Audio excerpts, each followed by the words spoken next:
Hello guys, कैसे हैं आप लोग? आई होप सभी ठीक होंगे।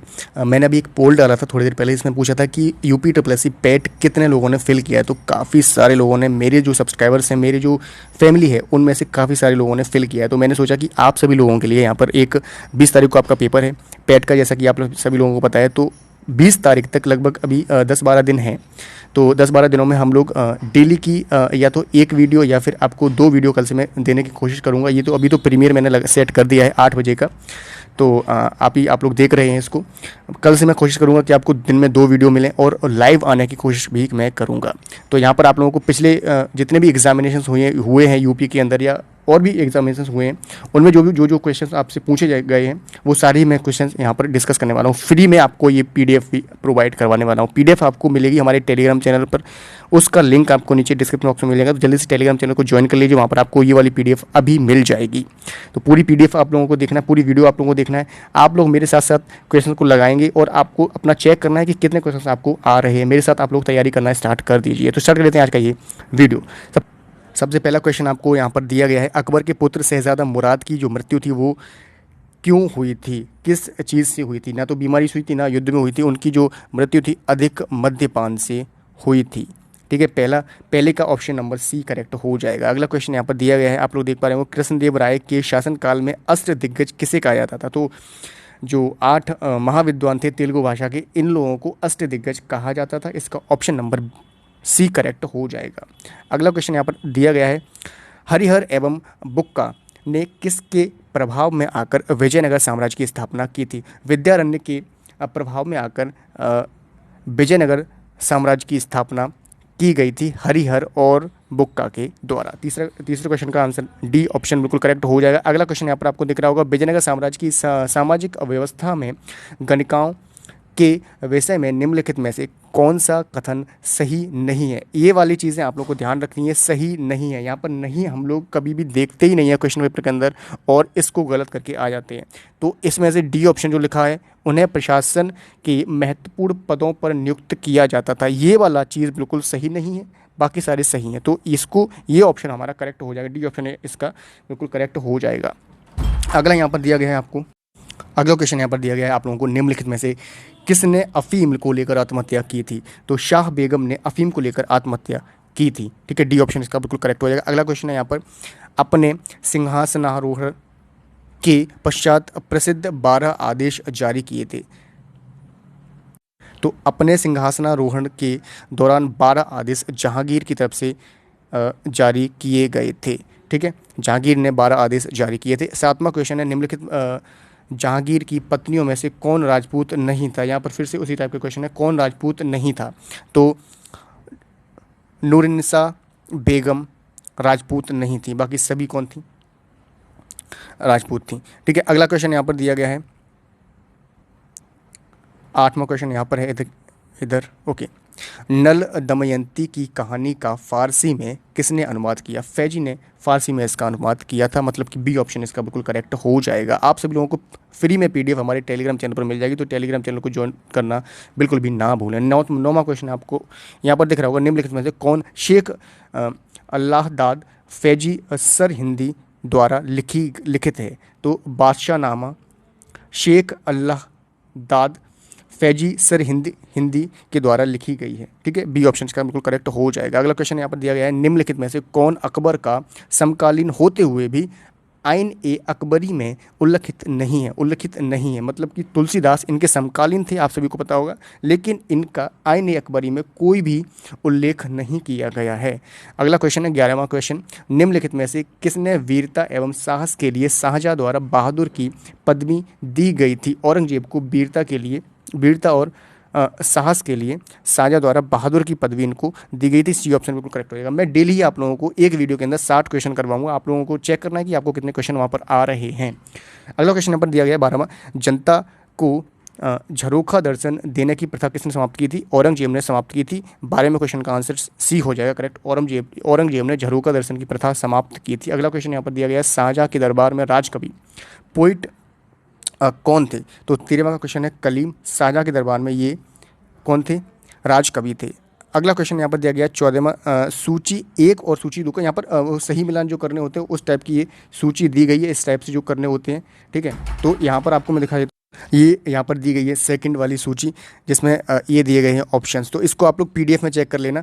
इसका जो सही जो पैटर्न रहने वाला है वो यहाँ पर ए का B, A B C D इस टाइप से दिए गए हैं। तो पहले वाला ऑप्शन ही बिल्कुल करेक्ट हो जाएगा। ए का दूसरे से मिल जाएगा, बी का तीसरे से, सी का पहले से, डी का चौथे से। ठीक है, इस टाइप से आप लोग इसको पीडीएफ में चेक कर लेना एक बार। निम्नलिखित में से कौन सही सुमेलित है, मतलब कौन सा इसमें जो ग्रुप दिया गया है बिल्कुल सही दिया गया है। तो ये भी गलत है, ये भी गलत है, यहाँ पर सी ऑप्शन बिल्कुल करेक्ट है और ये भी गलत है।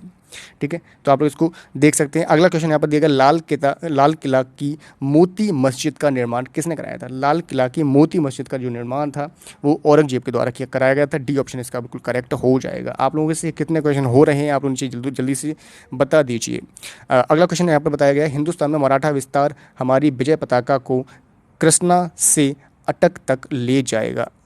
ठीक है, ये प्रस्ताव किस मराठा पेशवा द्वारा प्रस्तुत किया गया था। बाजीराव पहले के द्वारा, बाजीराव फर्स्ट के द्वारा ये प्रस्ताव यहाँ पर प्रस्तावित किया गया था।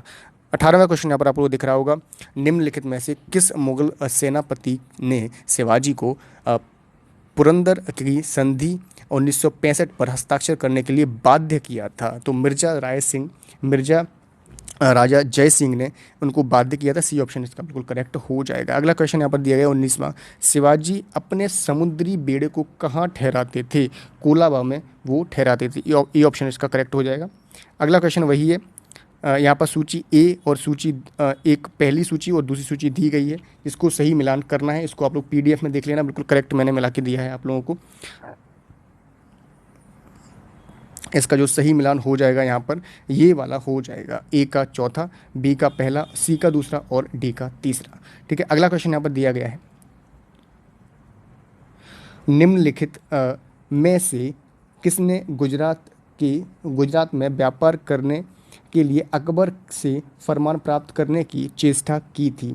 जो कि जॉन मिडेन हॉल थे, इन्होंने ये वाली काम करने की चेष्टा की थी। 21 का बिल्कुल ऑप्शन बी करेक्ट हो जाएगा। अगला क्वेश्चन यहाँ पर दिया गया है, निम्नलिखित में मुगल बादशाहों में किसने ईस्ट इंडिया कंपनी को सूरत में फैक्ट्री यानी कारखाना स्थापित करने की आज्ञा दी थी। जहांगीर ने सूरत में इसको आज्ञा दी थी फैक्ट्री को स्थापित करने की। 22 का ऑप्शन ए करेक्ट हो जाएगा। 23 का यहाँ पर क्वेश्चन नंबर दिया गया, 23 में पूछा गया है, भारत में पुर्तगालियों की प्रथम व्यापारिक केंद्र कौन सा था। प्रथम व्यापारिक केंद्र पुर्तगालियों का गोवा था। ठीक है, तो बी ऑप्शन इसका बिल्कुल करेक्ट हो जाएगा। 24वां क्वेश्चन यहाँ पर आपको दिख रहा होगा, ईस्ट इंडिया कंपनी को बंगाल में शुल्क मुक्त व्यापार करने का विशेषाधिकार दिया गया था। 1717 में शुल्क मुक्त व्यापार करने का विशेषाधिकार दिया गया था ईस्ट इंडिया कंपनी को 1717 में। अगला क्वेश्चन यहाँ पर 25वां दिया गया है, भारत में फ्रांसीसी ईस्ट इंडिया कंपनी तथा ब्रिटिश ईस्ट इंडिया कंपनी के संघर्ष के दौरान फ्रांस का यहाँ पर कुछ कट हो गया है, इसको आप लोग देख लेना। बाकी इसका जो सही ऑप्शन हो जाएगा लुई 15 हो जाएगा करेक्ट ऑप्शन। अगला क्वेश्चन यहाँ पर पूछा गया है 26वां क्वेश्चन, जो कि 18वीं शताब्दी में भारत में फ्रांसीसी कंपनी वास्तविक स्थिति के बारे में निम्नलिखित में से सत्य क्या है। तो ये ऑप्शंस यहाँ पर दिए गए हैं, आप लोग देख पा रहे होंगे। यह मुख्य रूप से सरकारी उपक्रम था। ठीक है, यह क्या था, मुख्य रूप से सरकारी उपक्रम था, मतलब कि सी ऑप्शन इसका करेक्ट हो जाएगा। आपसे कितने क्वेश्चन बन पा रहे हैं आप लोग जल्दी बताइए कमेंट बॉक्स में। 27वां क्वेश्चन यहाँ पर दिया गया, निम्नलिखित में से कौन अवध का नवाब अपने दरबार में ब्रिटिश राजदूत को राजी हो गया था। तो ये था सुजाउद्दौला। काफ़ी देर से बोल रहा हूँ तो फिर वो हो रहा है। सुजाउद्दौला यहाँ पर राजी हो गया था ब्रिटिश राजदूत को रखने के लिए। ठीक है, 27 का यहाँ पर डी ऑप्शन बिल्कुल करेक्ट हो जाएगा। 28 क्वेश्चन यहाँ पूछा गया है कि निम्नलिखित में से किस मराठा सरदार ने 1719 में मुगल बादशाह को अपदस्थ करने में ये कुछ वाटरमार्क की वजह से बंधुओं की सहायता की थी। बालाजी विश्वनाथ ने ये सहायता की थी। मैं कल से कोशिश करूंगा लाइव आऊँ और सारे क्वेश्चन आपको लाइव सॉल्व करवाऊँ। पानीपत की तृतीय युद्ध में के समय जाट शासक सूरजमल की क्या भूमिका रही थी, वह इस युद्ध से अलग रहे थे। ठीक है, 29 का बिल्कुल करेक्ट ऑप्शन हो जाएगा सी, मतलब पानीपत के तृतीय विश्व युद्ध के दौरान सूरजमल थे जाट शासक, ये उस युद्ध से बिल्कुल अलग रहे थे। ठीक है। अगला क्वेश्चन यहाँ पर दिया गया है, बंदा सिंह को किस बादशाह ने आदेश से मृत्युदंड दिया था। ठीक है, इसका ऑप्शन हो जाएगा फर्रुखसियत यानी कि ऑप्शन नंबर सी। ठीक है, बंदा सिंह को किस बादशाह ने आदेश, किस बादशाह के आदेश से मृत्युदंड दिया गया था।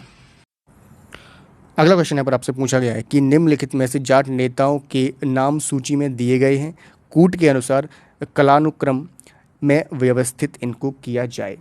तो इसमें सबसे पहले आ जाएगा आपका गोकुल, फिर आएगा आपका राजा राम, उसके बाद आएगा आपका चूड़ामन, उसके बाद आएगा आपका सूरजमल। तो ये ऑप्शन बिल्कुल, ये वाला पैटर्न जो यहाँ पर दिख रहा है बी ऑप्शन का, ये बिल्कुल करेक्ट पैटर्न दिया गया है। अगला क्वेश्चन यहाँ पर 32वां पूछा गया है, प्रथम आंग्ल सिख युद्ध में सिख पराजित हुए, निम्नलिखित में से किसने अंग्रेजों की सहायता की थी। लाल सिंह ने अंग्रेजों की सहायता की थी आंग्ल सिख युद्ध के दौरान। ठीक है, तो ये ऑप्शन इसका करेक्ट हो जाएगा, लाल सिंह ने अंग्रेजों की सहायता की थी। अगला क्वेश्चन है 33वां, स्वतंत्र राज्य बंगाल की राजधानी थी। ठीक है, मुर्शिदाबाद स्वतंत्र राज्य बंगाल की राजधानी थी। ये बहुत ही अच्छा क्वेश्चन है, बी ऑप्शन इसका बिल्कुल करेक्ट हो जाएगा। अगला क्वेश्चन यहाँ पर दिया गया है 34वां, निम्नलिखित में से किसने 1771 में शाह आलम को इलाहाबाद छोड़कर अपनी पैतृक राजधानी दिल्ली से शासन करने की में सहायता की थी। इसका आंसर हो जाएगा महादजी सिंधिया ने, मतलब कि बी, डी ऑप्शन बिल्कुल करेक्ट हो जाएगा, 34 का डी। ठीक है, आगे यहाँ पर क्वेश्चन पूछा गया 35वां, निम्नलिखित में से किस पक्ष ने इलाहाबाद की संधि 1765 में भाग लिया था। ए ऑप्शन यहाँ पर आपको दिख रहा होगा, बी ऑप्शन यहाँ ऊपर आपको दिख जाएगा, बी ऑप्शन, सी ऑप्शन और डी ऑप्शन। इसका डी ऑप्शन बिल्कुल करेक्ट हो जाएगा, शाह आलम, रॉबर्ट क्लाइव और शुजाउद्दौला। ठीक है, अगला यहाँ पर दिया गया है वही सेम मैच करना है एक तरह से। तो ए बी सी डी 18वीं शताब्दी के नए राजवंश सूची 1 में दिए गए हैं और सूची 2 में दिए गए हैं संस्थापक। ठीक है, तो सूची 1 को सूची 2 से मिलाना है। तो यहाँ पर मैं आपको मिला के दिखा देता हूँ। यहाँ पर जो ए है हैदराबाद का होगा, यहाँ पर निजाम उल मुल्क। ठीक है, इस टाइप से आपको मिलाने हैं सभी क्वेश्चंस में। बी ऑप्शन जो दिया गया है अवध, इसका बी का हो जाएगा आपका पहला वाला ऑप्शन सआदत अली खान। ठीक है, सी ऑप्शन जो दिया गया है बंगाल का हो जाएगा चौथा वाला मुर्शिद कुली खां। ठीक है, और डी ऑप्शन जो यहाँ पर दिया गया है इसको इस टाइप से यहाँ पर मिला देंगे।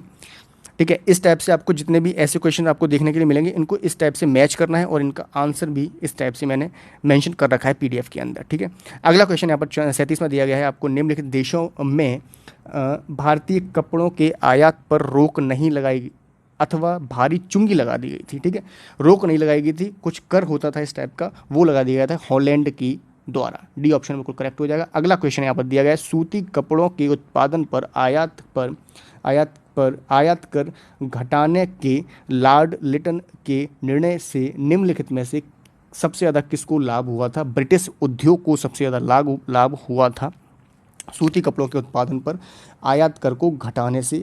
ठीक है, ए ऑप्शन बिल्कुल करेक्ट हो जाएगा। 39th क्वेश्चन नंबर यहाँ पर दिया गया, निम्नलिखित में से कौन सा कथन ब्रह्म विवाह अधिनियम के विषय में सही नहीं है। ठीक है, ब्रह्म विवाह अधिनियम के विषय में सही नहीं है, बी ऑप्शन का करेक्ट होगा आंसर। इसमें अंतरजातीय विवाहों को मंजूरी दी जाती थी, इसलिए ये क्या नहीं था, ब्रह्म विवाह अधिनियम में सही इसको नहीं माना गया था। ठीक है, अगला क्वेश्चन 40 है, दादा भाई नेरोजी ने प्रथम बार भारतीय धन की इंग्लैंड को निकासी को अपने किस लेख में स्पष्ट किया गया है।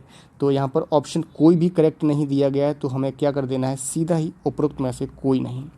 41 क्वेश्चन नंबर यहाँ पर आपको दिख रहा होगा, निम्नलिखित में से सर्वप्रथम भारत में सहायक संधि पर हस्ताक्षर किसने किए थे। हैदराबाद के निजाम ने सबसे पहले यहाँ पर ये हस्ताक्षर कर दिए थे। अगला क्वेश्चन यहाँ पर आपको 42 दिख रहा होगा, निम्नलिखित में से कौन सी डलहौजी की सबसे भयंकर राजनीतिक भूल सिद्ध हुई थी। कौन सी डलहौजी की सबसे भयंकर राजनीतिक भूल सिद्ध हुई थी। अवध का अधिग्रहण सबसे बड़ी भूल सिद्ध हुई थी। 42 का आंसर नंबर डी करेक्ट हो जाएगा। अगला क्वेश्चन यहाँ पर दिया गया है आपको, 1793 में स्थायी भूमि व्यवस्था के दौरान द्वारा भू स्वामित्व किसको मिला था? जमींदारों को भू स्वामित्व दिया गया था 1893 की स्थायी भूमि व्यवस्था के द्वारा।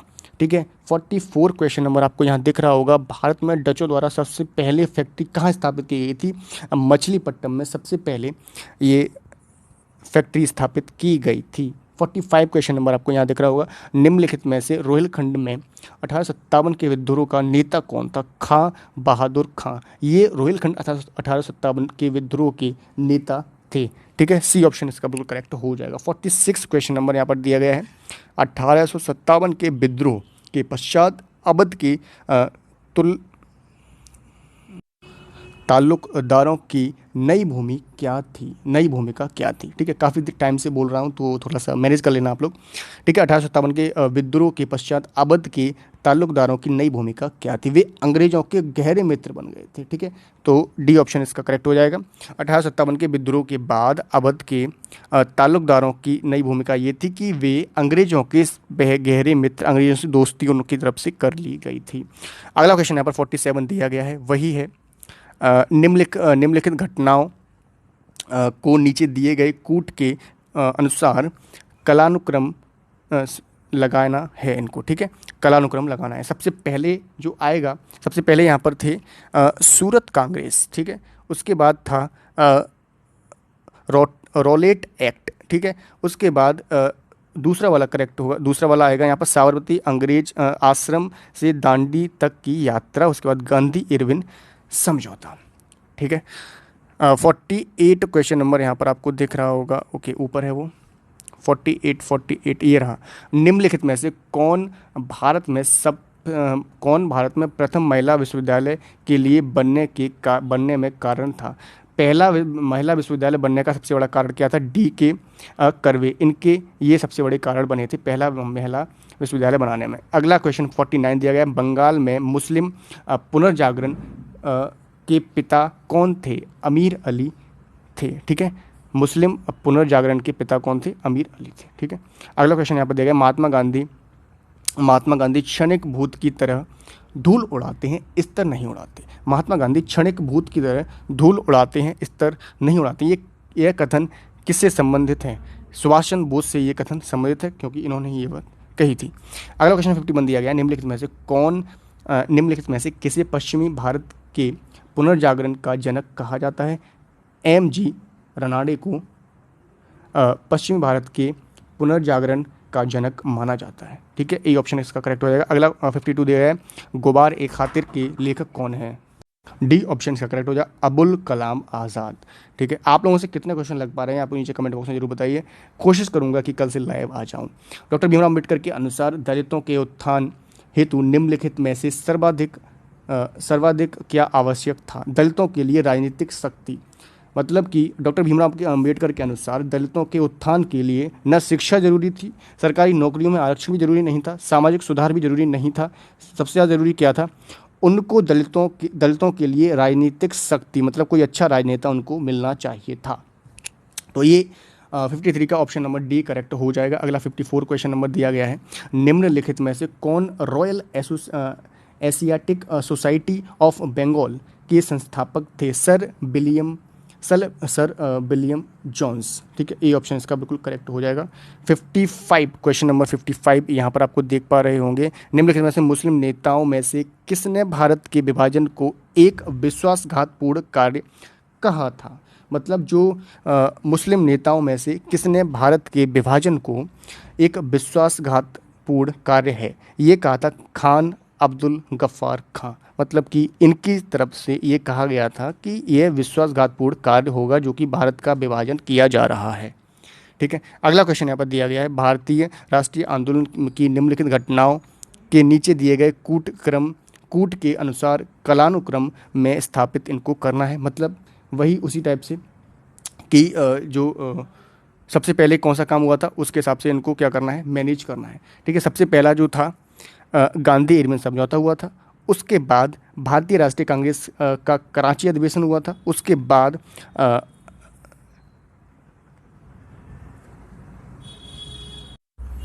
चौथा ऑप्शन करेक्ट होगा, वैयक्तिक सत्याग्रह, उसके बाद पूर्ण समझौता हुआ था। तो इस टाइप से इनको अरेंज करना है आप लोगों को। अगला क्वेश्चन 57 दिया गया है, निम्नलिखित में से किस राष्ट्रीय नेता ने खिलाफत आंदोलन में समर्थन नहीं किया था? इनमें से कौन सा ऐसा नेता था जिसने खिलाफत आंदोलन में समर्थन नहीं किया था? मोहम्मद अली जिन्ना थे जिन्होंने खिलाफत आंदोलन में कोई भी समर्थन नहीं किया था। 8 क्वेश्चन नंबर है, मिदनापुर जनपद के तामलुक में भारत छोड़ो आंदोलन के दौरान समांतर सरकार स्थापित की गई थी, उसका नाम क्या था? जातीय सरकार उसका नाम रखा गया था। अगला क्वेश्चन यहाँ पर दिया गया 59, भारत की बालू में एक आंदोलन उत्पन्न करूंगा जो कांग्रेस से भी बड़ा होगा। भारत की बालू में एक कांग्रेस आंदोलन उत्पन्न करूंगा जो कि कांग्रेस से भी बड़ा होगा। ये किसने कहा था? महात्मा गांधी ने ये कथन कहा था। 60 क्वेश्चन नंबर है यहाँ पर, वायसराय के रूप में लॉर्ड माउंटबेटन ने सत्ता हस्तांतरण के संदर्भ में निम्नलिखित भारतीय नेताओं से वार्तालाप किया था। इसको क्या करना है? इसको अरेंज करना है कि सबसे पहले किससे बात की, उसके बाद किससे बात की, उसके बाद किससे बात की। तो सबसे पहले बात की थी महात्मा गांधी से, फिर मोहम्मद अली जिन्ना से बात की थी, फिर उसके बाद सरदार वल्लभ भाई पटेल से बात की थी, फिर उसके बाद किससे की थी? जवाहरलाल नेहरू से बात की थी। सबसे पहले चौथा आएगा, फिर उसके बाद तीसरा आएगा, फिर उसके बाद दूसरा आएगा, फिर उसके बाद पहला आएगा। ठीक है, ये इसका करेक्ट ऑप्शन, करेक्ट जो क्रम रहेगा वो हो जाएगा। अब मैं आप लोगों को एक एप्लीकेशन के बारे में बताना चाहता हूँ। इसका नाम है फिलो ऐप। आपका कोई भी क्वेश्चन हो, कोई भी डाउट हो, या कोई कॉन्सेप्ट में आपको डाउट आ रहा हो, बोर्ड के क्वेश्चन हो या फिर हो जेईई नीट के, किसी तरह की कोई प्रॉब्लम आपको पढ़ाई में आ रही है, जिसका सबका सॉल्यूशन है सिर्फ फिलो ऐप। आपको 24/7 अपने डाउट्स यहाँ पर क्लियर करने का मौका मिलता है, बस इन 3 ईजी स्टेप्स में। सबसे पहले आप लोगों को इस एप्लीकेशन को प्ले स्टोर या ऐप स्टोर से डाउनलोड कर लेना है। इस एप्लीकेशन को डाउनलोड करने के बाद आप लोगों को अपने मोबाइल नंबर के साथ यहाँ पर साइन अप कर लेना है। साइन अप करने के बाद आपका कोई भी क्वेश्चन हो या कोई डाउट हो, जिसका फोटो क्लिक करें या फिर उसको टाइप करके आप लोगों को यहाँ पर अपलोड कर देना है। अपलोड होने के 60 सेकंड के अंदर ही आप लोगों को यहाँ पर इंडिया की टॉप फैकल्टीज पर से लाइव कनेक्ट करा देगा। आप अपने डाउट को यहाँ पर क्लियर करेंगे। अगर आपको कोई भी प्रीमियम कोर्स यहाँ पर परचेज करना है तो आप हमारा जो कोड है EAD001 इसको लगा सकते हैं, जिससे आपको इंस्टेंट 10% का डिस्काउंट मिल जाएगा। तो जो भी आपकी प्रॉब्लम है, सभी प्रॉब्लम्स का सॉल्यूशन एक ही ऐप है जिसका नाम है फिलो ऐप। आप लोगों को जल्दी से इस एप्लीकेशन को डाउनलोड करना है, जिसका लिंक आपको नीचे डिस्क्रिप्शन बॉक्स में मिल जाएगा। आप लोगों को वीडियो कैसा लगा अपनी राय नीचे कमेंट बॉक्स में जरूर लिखिए। कितने क्वेश्चन आप लोगों ने कर पाए वो भी नीचे लिखिए, और आप लोग किस तरह से तैयारी कर रहे हैं वो भी नीचे अपना मेंशन जरूर करिए। मैं कोशिश करूंगा कि आपको डेली ही इस टाइप के क्वेश्चंस करवाऊं। अभी तो ये हिस्ट्री के क्वेश्चन चल रहे हैं, आपको हर जीएस का जितना भी पोर्शन है मैं सारा ही आपको करवाने की कोशिश करूंगा 10 दिनों के अंदर। ये एक टाइप से आपकी जो तैयारी है उसको आप लोग जाँच पाएंगे कि आप लोग कितने क्वेश्चन को सॉल्व कर पा रहे हैं, और मेरे साथ जुड़ के इस तरह से तैयारी भी अपनी कर पाएंगे। 10-11 दिन बचे हैं बस। तो मिलते हैं अगली वीडियो में। इस वीडियो को लाइक कर दें, इस हमारे चैनल को सब्सक्राइब कर लें। आपको डेली शाम को 8 बजे तो मिलनी है वीडियो एक, और दिन में भी मैं कोशिश करूंगा कि आपको मैं दे दूं। और टेलीग्राम चैनल पर इसकी फ्री पीडीएफ, आपको ये वाली पूरी पीडीएफ फ्री में मिलने वाली है। तो टेलीग्राम चैनल से जुड़ना बिल्कुल भी ना भूलें। कोई भी डाउट है आपका किसी भी तरह का तो आप मुझसे इंस्टाग्राम पर जुड़ सकते हैं, उसका लिंक भी आपको नीचे डिस्क्रिप्शन बॉक्स में मिल जाएगा। मिलते हैं नेक्स्ट वीडियो में एक नई इसी तरह की इंफॉर्मेटिव वीडियो के साथ। तब तक के लिए जय हिंद, वंदे मातरम।